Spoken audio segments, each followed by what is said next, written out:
अगर आप एक असली भारतीय क्रिकेट फैन हो, आप दो चीज से तो कभी थक नहीं सकते। सबसे पहले महेंद्र सिंह धोनी का बहुत ही खूबसूरत और बहुत ही बेहतरीन क्रिकेट करियर जो अब तक चालू है और उम्मीद है कि अब तक चलता भी रहे।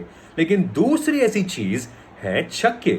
याद है जब पहले स्टुअर्ट ब्रॉड को युवराज सिंह ने 6 बॉल पर 6 छक्के मारे थे, हम सबका दिमाग कैसे खराब हो गया था, क्योंकि हम सबको जिंदगी में सिर्फ एक ही चीज चाहिए थी, छक्के छक्के और बड़े छक्के।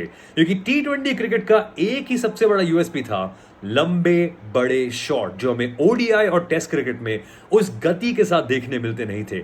लेकिन कल मुंबई इंडियंस और सनराइजर्स हैदराबाद के मैच के बीच एक ऐसी चीज हुई जो मुझे अब तक यकीन नहीं हो रही।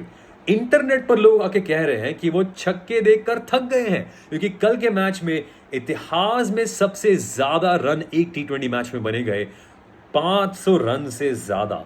मतलब पिच तो बहुत ही क्लियरली बैटर्स के लिए ही बनी थी। मतलब वहां ज्यादा ना बाउंस था, ना ज्यादा स्विंग था, ना बॉल रुक के आ रही थी, तो बॉलर्स के लिए बहुत ही मुश्किल चीज थी। लेकिन इंटरनेट पे एक बहुत ही बड़ा सवाल उठा पड़ा है, और वो है कि क्या ये पिच अच्छी थी या क्या ये पिच बुरी थी। क्या 500 रन वाले और मैच क्रिकेट में होने चाहिए या नहीं।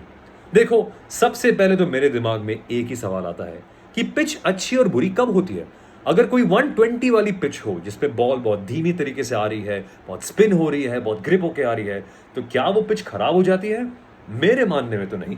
लेकिन क्या अगर रोड जैसे सड़क जैसी पिच हो, जैसे हमने कल के मैच में देखी जहां पे 500 रन आसानी से बन रहे हैं, तो क्या वो पिच खराब हो जाती है? मेरे मानने में फिर भी नहीं। देखो, क्योंकि जिंदगी में बहुत सी चीजें आपके पास आते रहती हैं, चाहे वो पिच हो, चाहे वो लोग हो, चाहे वो मौके हो, जो एक नजरिए से अगर देखो तो आपके लिए बेहतरीन या आपके लिए खराब हो सकती है, लेकिन ऑब्जेक्टिवली ब्लैक एंड व्हाइट अगर देखें तो वो कभी खराब या अच्छी नहीं होती। पिच तो पिच होती है, वहां खेलने वाले तो खेल लेते हैं।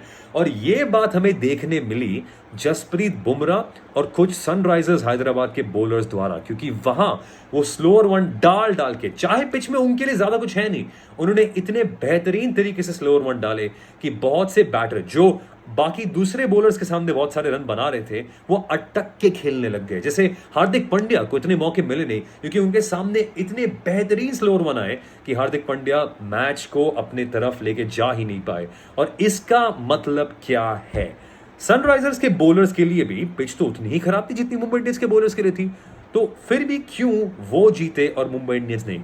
क्योंकि उन्होंने वो पिच का फायदा उठाया। उन्होंने ये नहीं कहा कि यार ये पिच तो बहुत खराब है, ये पिच तो बहुत अच्छी है। जो भी हो, पिच तो आपको जैसी है वैसे ही मिलेगी। अब आप उस पर क्या कर सकते हो? और इसलिए मेरा मानना यही है कि हमें पिच के बारे में इतना कंप्लेंट नहीं करना चाहिए। मतलब अगर रविचंद्रन अश्विन का आपने वो इंटरव्यू देखा है जब इंग्लैंड इंडिया में आई थी, उनका भी यही सवाल था कि पिच अच्छी और बुरी कभी होती है। पिच तो पिच है यार, कुछ मैच में 500 रन बनेंगे, कुछ मैच में 200 भी मर मर के बनेंगे।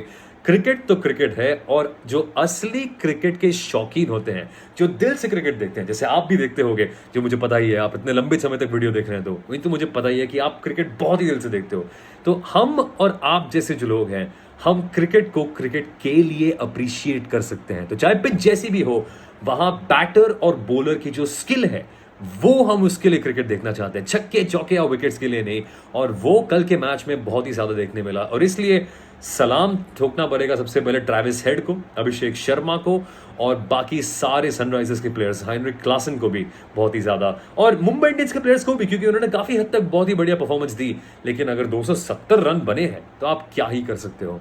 अंत में मेरा मानना तो यही है, पिच तो आती जाती रहेगी।